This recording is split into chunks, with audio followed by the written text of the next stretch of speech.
Si quieres alcanzar el equilibrio entre tus finanzas, tus relaciones y tu bienestar, has llegado al lugar indicado. Bienvenido a Salud, Dinero y Amor con Romina Román y Marielena Vega. La mejor forma de invertir tu tiempo.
En unos momentos estaremos platicando, analizando este cierre de año, este 2025 bastante convulsionado en materia económica, por supuesto, cómo nos afecta a los mexicanos. ¿Y sabías que la incidencia del cáncer de próstata es altísima en México y si se detecta a tiempo, el pronóstico es muy favorable? Para platicarnos de esto nos va a acompañar el doctor Miguel Ángel Jiménez Ríos. Él es jefe del Departamento de Urología y Oncología del Instituto Nacional de Cancerología. También es responsable del programa de atención integral del cáncer de próstata. Definitivamente ha cambiado la estrategia en materia laboral, en las horas laborales. Esto, pues obviamente sabemos que arrancó y revolucionó después de la pandemia. Hoy se habla de fatiga laboral. ¿De qué se trata? ¿Es real o siguen siendo cambios? Hoy también aquí lo estaremos platicando de Salud, Dinero y Amor. ¿Y en qué estás invirtiendo tu dinero? Te están pagando buenos rendimientos, pero sobre todo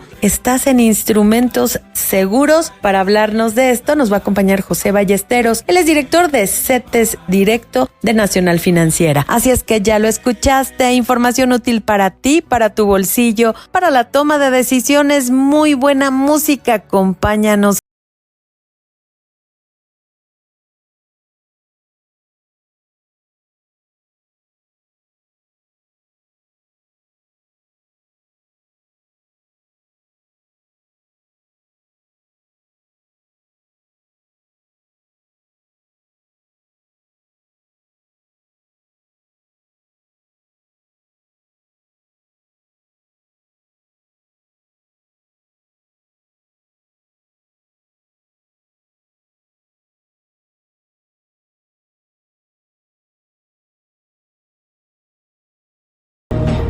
La entrevista en Salud, Dinero y Amor. Y este 2025, pese a todos los pronósticos, la economía va mal e incluso hay quien dice que no habrá crecimiento. ¿Cómo se ve reflejado esto? Y por supuesto, ¿cómo nos afecta a los mexicanos en nuestro bolsillo, en nuestro bienestar, en todo? Para platicar de ello nos da muchísimo gusto saludar esta noche a Iván Arias, él es director de estudios económicos de Banamex. Muy buenas noches, Iván, qué gusto saludarte. Hola María Elena, Romina, muy buenas noches a ambas y a todo el auditorio. Un placer acompañarlas. Muchas gracias, Iván. Al contrario, oye, para comenzar esta charla, regálanos una pequeña radiografía de cómo estás viendo este cierre de año. Efectivamente fue un año complejo para todo el mundo. Tuvimos como una afectación común para todos los países estas políticas agresivas de la administración de Estados Unidos. Eso como un primer elemento. En específico para México, además, se agrega el que estuvieron aprobándose diversas reformas legislativas desde finales del año pasado, las cuales pues han generado preocupaciones entre los empresarios. Y en este contexto complejo, diría yo, pues el saldo terminó siendo negativo para la economía mexicana, ¿no? Por un lado, un bajo crecimiento, una muy baja generación de empleos y por el lado positivo, si acaso diría yo que pues la inflación bajó un poquito y que tal vez, dado este contexto tan complejo que tuvimos, pues las cosas pudieron haber salido peor. Pero en síntesis yo diría pues el panorama, el saldo fue negativo desafortunadamente.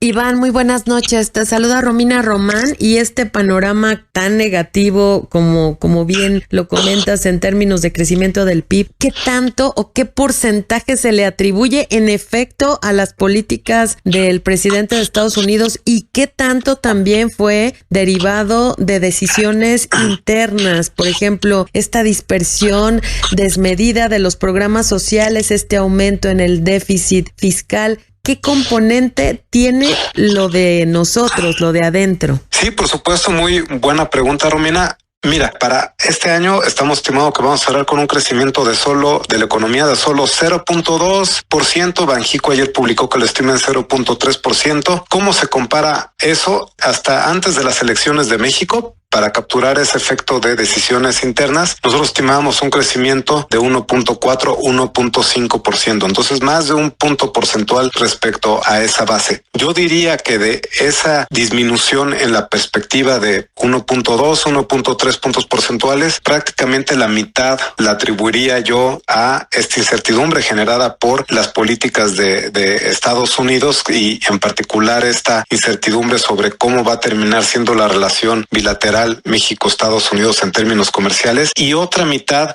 a esta agenda de política fiscal que redujo mucho el gasto este año. Eso tuvo un componente, y el otro componente es toda esta agenda de reformas legislativas que generaron mucha preocupación entre los empresarios porque cambian las reglas del juego, deterioran el panorama político, y entonces pues ellos ante esa incertidumbre pues han por lo menos pausado algunos proyectos de inversión, algunos los habrán disminuido en su escala. Entonces diría yo que respecto a lo que se estimaba antes de las elecciones, pues la mitad de esa reducción en el crecimiento económico se atribuye a lo externo y la mitad a lo interno. El mundo va a crecer este año 3%, Estados Unidos 1.9%, América Latina casi 2%. Entonces, con ese comparativo respecto al resto del mundo, claramente pues el 0.2 es un crecimiento súper bajito. Y si lo comparamos con nuestra historia, por ejemplo, el crecimiento promedio que tuvimos entre 2000 y 2024, que fue de 1.8%, pues también este 0.2% pues es casi insignificante, ¿no?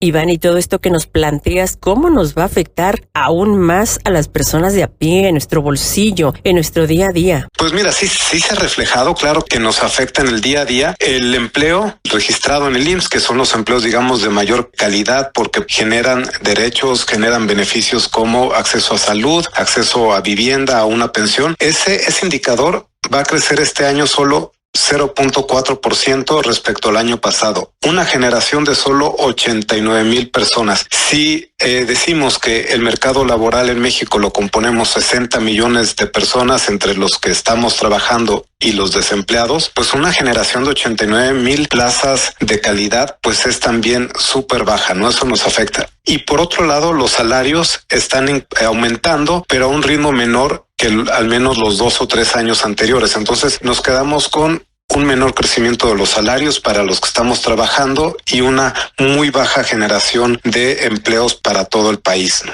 Iván, ¿y cómo nos va a ir en el 2026? Porque en efecto no se le puede echar la culpa al 100% al presidente Donald Trump, aun cuando viene la revisión del TEME que puede imprimir una buena dosis de incertidumbre. También está la percepción de inseguridad, cómo van a funcionar las reformas y por supuesto este tema del déficit que sigue preocupando. Entonces, ¿cómo nos va a ir? Mira, estimamos que el próximo año creceríamos a un ritmo de 1.5%.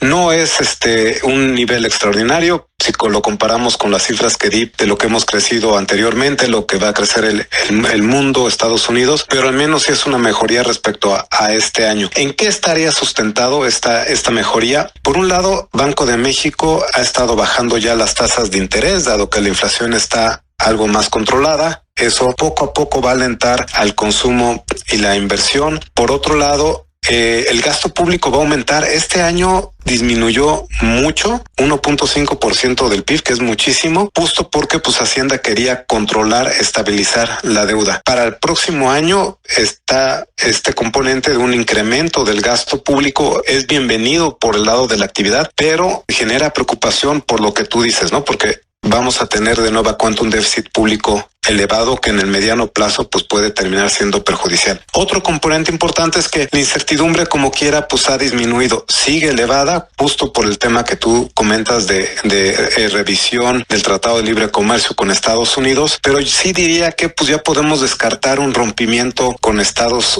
Unidos. Las reglas del juego aquí pues no son tal vez tan favorables como las que teníamos antes después de estas reformas constitucionales, pero bueno, al menos los empresarios ya conocen cómo van a quedar y entonces podrán retomar algunos proyectos de inversión y en ese sentido también veríamos alguna ligera recuperación de la inversión privada. Y por último, las exportaciones van a seguir siendo un buen motor, ¿no? A medida que la economía de Estados Unidos mantenga un buen ritmo de crecimiento, nuestras exportaciones seguirían creciendo el próximo año. Eso es lo que sustenta nuestra perspectiva de una mejoría, si bien efectivamente insuficiente para lo que podríamos aspirar como país. Iván, y estamos presenciando inconformidad del campo, de industriales, de empresa, un acoso fiscal impresionante. Toda esta situación no está afectando, no va a haber un reflejo en la economía, en la situación pues de México como país, porque además prácticamente el tema del nearshoring parece ser que desapareció. Sin duda, pues estas decisiones, estas políticas, claro que están limitando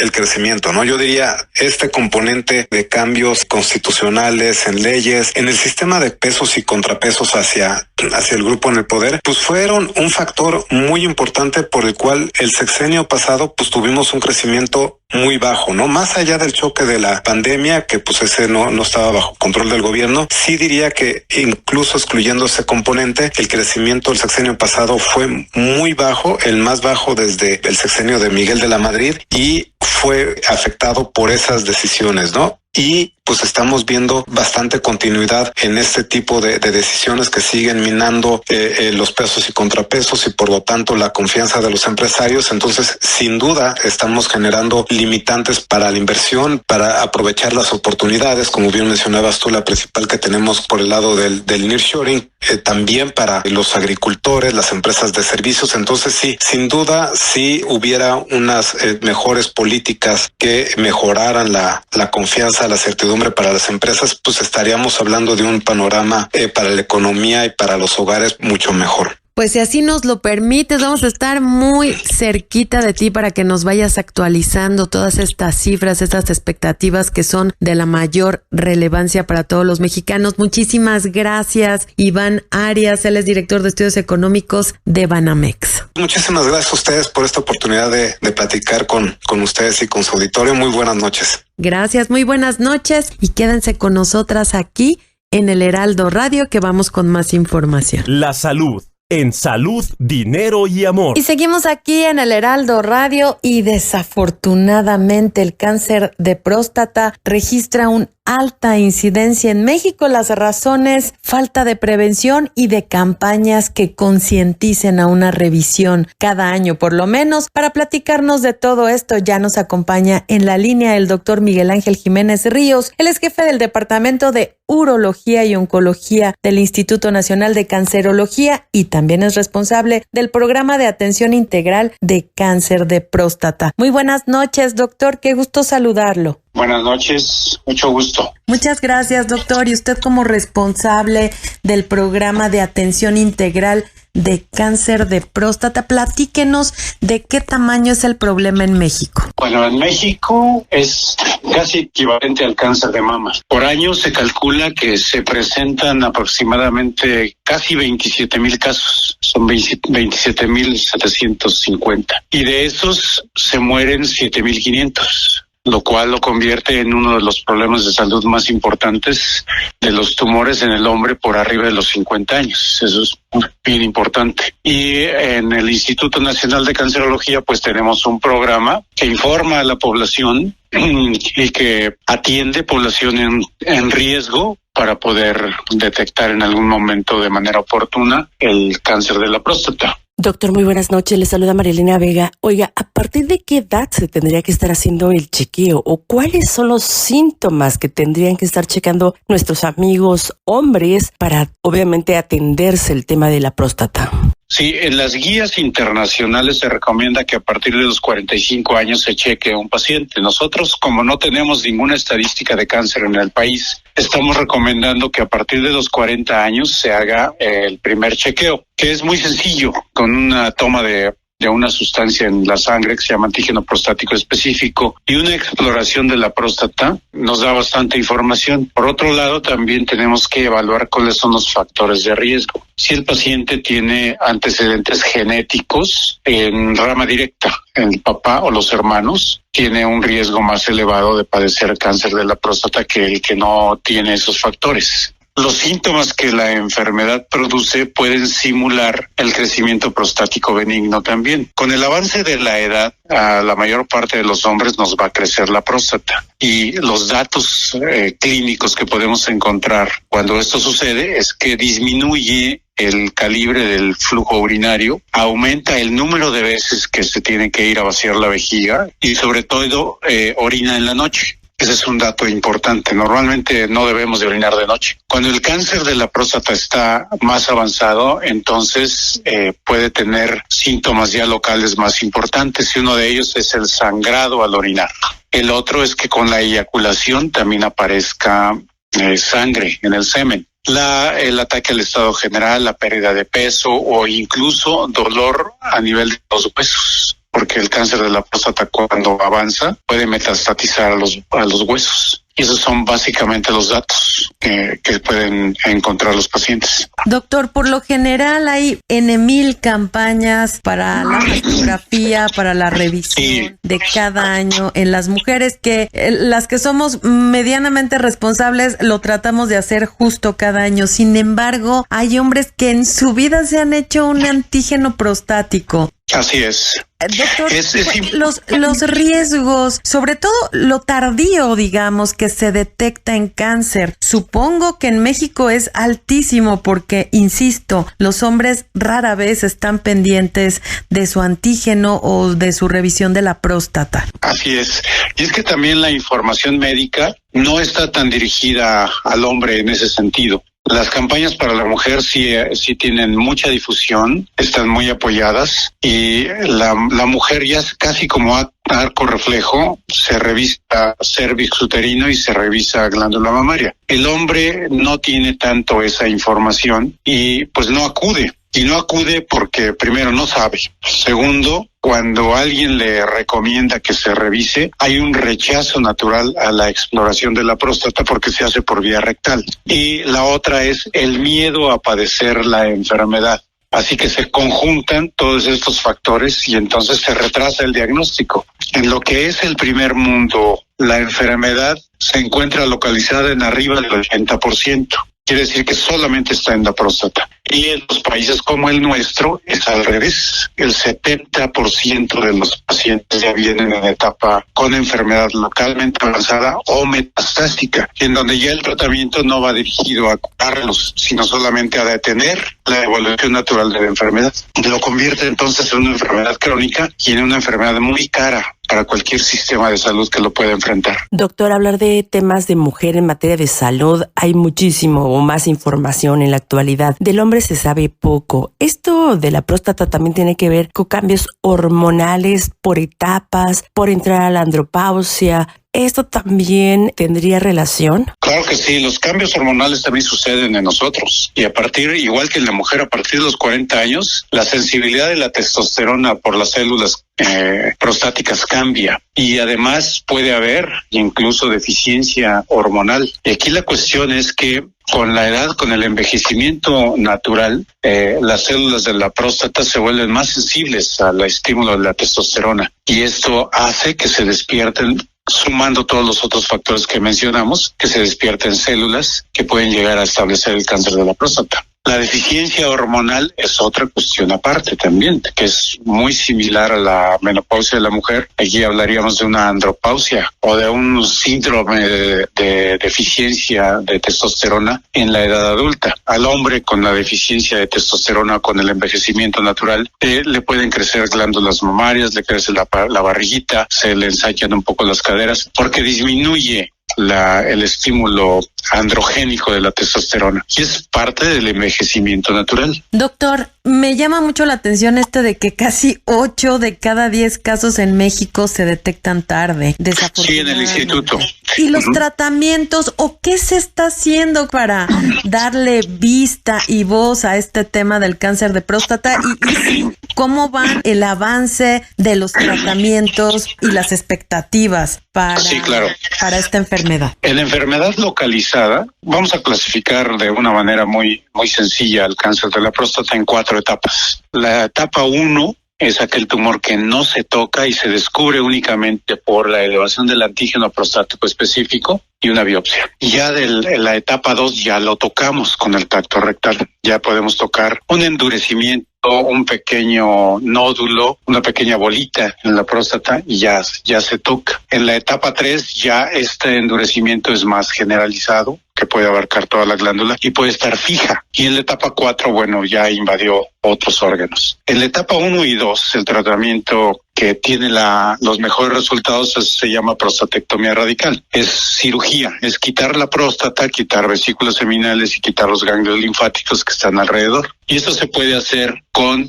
cirugía abierta o se puede hacer con cirugía de mínima invasión, que es cirugía laparoscópica, ya sea laparoscópica pura o asistida con el robot Da Vinci, que ahora se ha desarrollado últimamente. Hay otras plataformas también como el Hugo. Esto es para tener una incisión menor, ya que son nada más puntos por donde se introducen los instrumentos y le permiten al paciente tener una mejor recuperación, menos estancia hospitalaria, menor sangrado. En cuanto a resultados del control del cáncer, son iguales las técnicas, depende del cirujano. Y los pacientes que vienen en etapa ya no curable, ya no susceptibles de ser llevados a cirugía, tienen que ir a tratamiento combinado, que es con medicamentos para quitar el estímulo de la testosterona o con radioterapia, con quimioterapia o con inmunoterapia. En la actualidad la investigación para estas fases de la enfermedad ha sido vertiginosa y de uno año a otro aparecen nuevos medicamentos. Sin embargo, son medicamentos de muy alto costo. De tal manera que en un país como el nuestro, en donde tenemos la gran cantidad de pacientes con cáncer avanzado, pues va a costar mucho mantener a estos pacientes bajo estos tratamientos. Amigos, ahí tienen la información. Hacernos chequeos, a prevenir. Ojalá que el tema de la próstata se siga hablando y de los cambios hormonales de los hombres también. Muchísimas gracias, doctor Miguel Ángel Jiménez Ríos, director jefe del Departamento de Urología Oncológica y responsable del Programa de Atención Integral de Cáncer de Próstata. Muchas gracias por esta charla, esta información y esperamos mantener comunicación abierta con usted. Gracias y buenas noches. A sus órdenes, estamos aquí atentos. Amigos, seguimos por el Heraldo Radio, Salud, Dinero y Amor. Vamos a hacer una pequeña pausa. Regresamos con más información que influye en nuestros bolsillos, en nuestro bienestar. Ellas son mujeres de radio. Salud, dinero y amor. Con Romina Román y Marielena Vega. Por el Heraldo Radio.